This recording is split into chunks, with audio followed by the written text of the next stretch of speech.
Hello, my dear friends from all over the world. What's up, people? Is everything okay with you? Guys, talking to you is Rafael, your teacher and friend from Brazil. I came here to the very heart, to the very center of my city to show to you this, the most important avenue of my city called Rio Branco Avenue. And here, right in front of me, is City Hall. At least the old city hall, the mayor doesn't work anymore. Now it is only a historical building, and next to it you can see Alfred Park. Alfred Park is the very center of the city. This park is used for meetings, for dating. People come here, and I'd like to show to you this avenue. Of course, as it is Saturday, we are at 5 p.m. The streets are empty. You can only see a few people and some cars here in the busiest avenue of my city. And autumn has come. Autumn has come. I'm feeling the cold right now. And I came here to show to you my city, and I came here to debate with you a little bit of philosophy and a little bit of the importance of embracing culture and diversity. I have told you guys that I was very shy in my childhood and in my adolescence. I was very shy, extremely shy. I couldn't speak my native language. I couldn't speak Portuguese. I couldn't speak Portuguese. I couldn't speak my native language. And here I am. I am already an English teacher. I am a teacher of English, and I speak English fluently. And I speak my native language, of course, Portuguese fluently.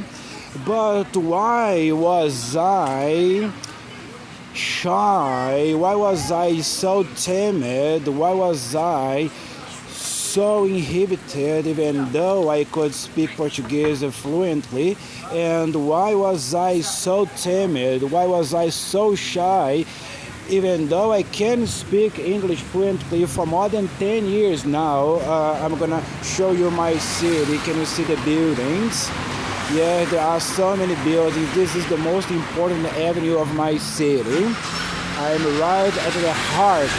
I am at the very center of the city, and I really wanted to debate with you shyness, lack of confidence, lack of encouragement, lack of motivation. Why are we so shy? We are very much shy, aren't we? We can speak Portuguese fluently, we can speak English fluently, but we are very shy, we are intimidated, we are afraid of people, aren't we?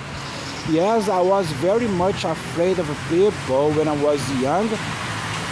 I was pushed to the extreme because I lived in a poor neighborhood and most of the people there were not educated, and I had to mingle with the people there. Some of the guys were violent, some of the guys used the drugs, and my father wanted me to be educated, and I was enrolled in a private school, and later I passed in the Federal University of Judy, and the people that went to university with me were extremely different because they came from wealthier families, and I am a guy of the hood.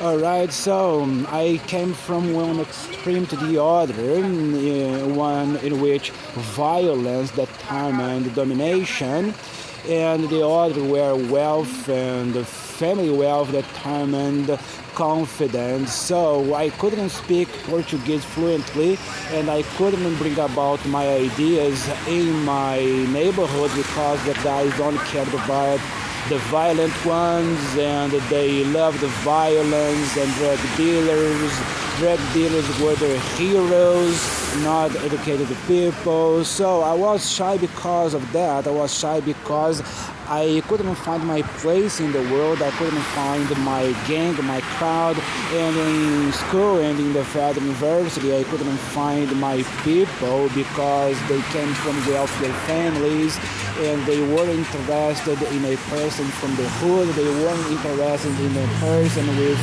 a poor house that doesn't seduce, it doesn't attract. So my idea was to learn English to get rid of this inhibition, to get rid of this discrimination that we feel inhibited, we feel intimidated, we feel hampered greatly, but through the power of language and through the power of psychology, I could understand the power of speaking, communication. And I am an electrical engineer, but electrical engineering did not give me the confidence to talk to people. Electrical engineering, physics, mathematics taught me how the world works. Okay, how the world works. Why does an apple fall from a tree? You can only know this if you study physics, mathematics, engineering, but this knowledge doesn't grant you any advantage in talking to people. You need to study psychology to understand the inner workings of people, not of the world per se. So, psychoanalysis say that based on the theory of evolution, we came from animals, yes, and pretty much we choose partners in accordance with the rules of nature. Not the most benevolent, not the most educated, but the most dominant. That's how females choose males in the jungle. Okay, a lion doesn't have any inhibition. A lion doesn't have any law to abide to. A lion simply does whatever he wants, and it impresses the females, and the females choose the most dominant male, regardless of power, regardless of education, muscle power. In our capitalist world, the dominant male will be the wealthiest, and you have to understand psychoanalysis to understand this realization, to get rid of your inhibition, to get rid of your feeling of being intimidated by the most violent living in favelas or the wealthiest living in condominiums. What you need to do is to believe in the power of communication and embrace diversity. If you can embrace diversity, you're going to open yourself up to the world. So we have to embrace diversity.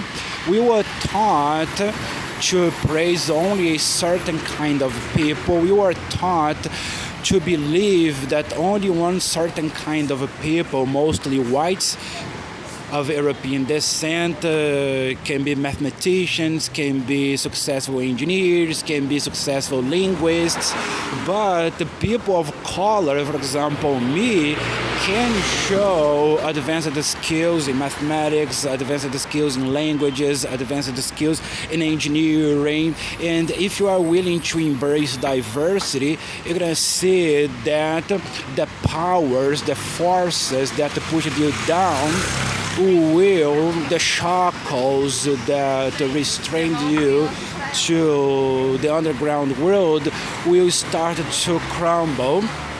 So this is what I wanted to share with you, my people, that although you are not the dominant, you are not the upper class, you are not the upper caste.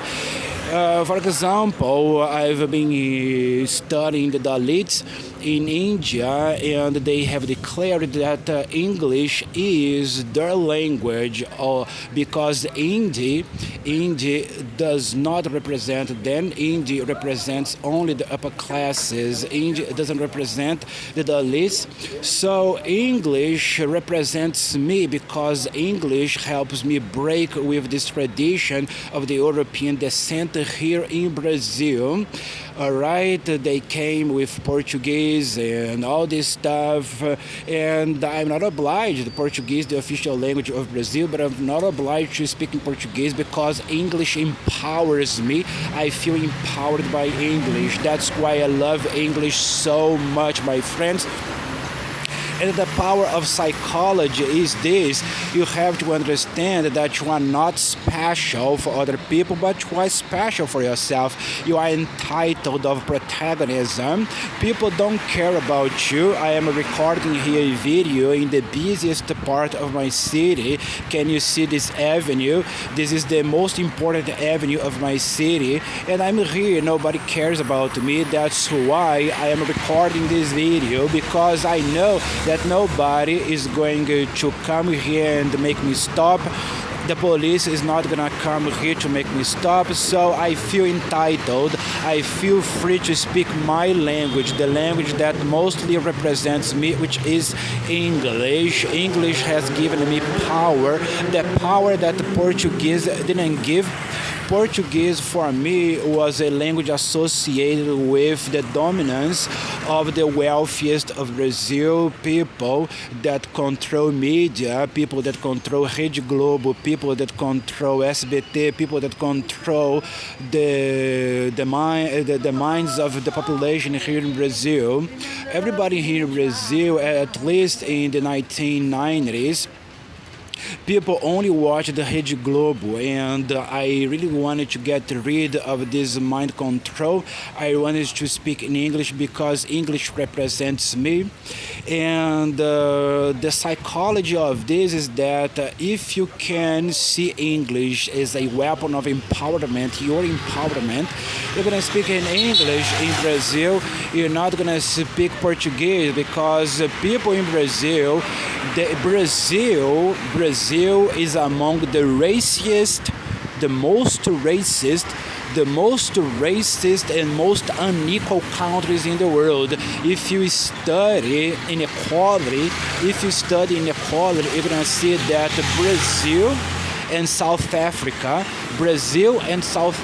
Brazil in the continent of America, and South Africa in the continent of Africa are the most unequal countries in the world, and the most racist, because the division between blacks and whites here in Brazil is not only restricted to color, it is restricted to protagonism. Most of the protagonists of movies, of soap operas, they are white. And not only the faces of television, but also people that have access to resources, people that have access to education, people that have access to high-paying jobs. They are mostly white. So Portuguese for me is associated with this, associated with white supremacy, the dominance of the white race over the other races. That's why I see English as a language of empowerment, because there are many black celebrities in the United States. Okay, there are many celebrities in the United States. In the United States, there is Oprah Winfrey, Will Smith, there is Jay-Z, there is Beyonce, there is Rihanna. So there are many black celebrities in the United States. If you do not agree with the racist system of your country, you can choose to follow the ideas of another country, all right? I would rather have elected Kamala Harris, because she represents us, people of color, than Donald Trump. Donald Trump doesn't represent us, people of color. That's why I don't like him. But there are many advances in respect to diversity in the world. The United Kingdom, for example, elected many females, as many women as prime ministers, and a person of Indian descent has been elected a prime minister of the United Kingdom. I don't think there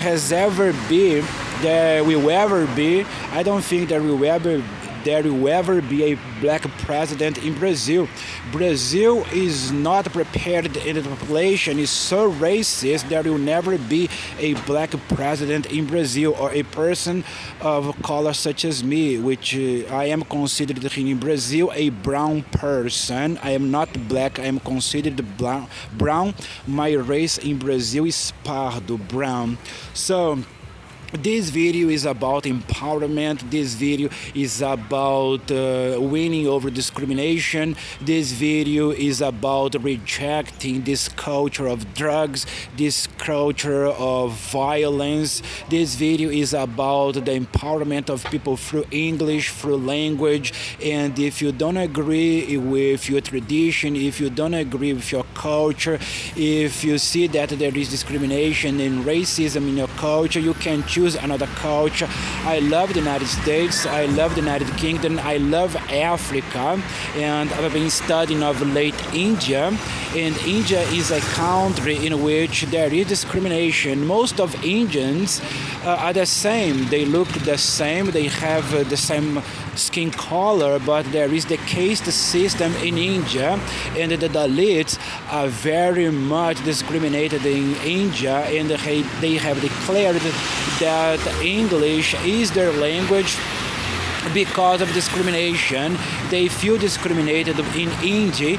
Hindi is the most spoken language in India, and they say that Hindi serves only the purposes of the elite. That's why they chose English for empowerment. And if you feel discriminated in your country, you can use English as a weapon of empowerment, and that is precisely what I'm doing right now, my friends. I am using English as a weapon of empowerment, a personal empowerment. I do not want to change the culture of Brazil. Brazil is the official language, the patriotic language.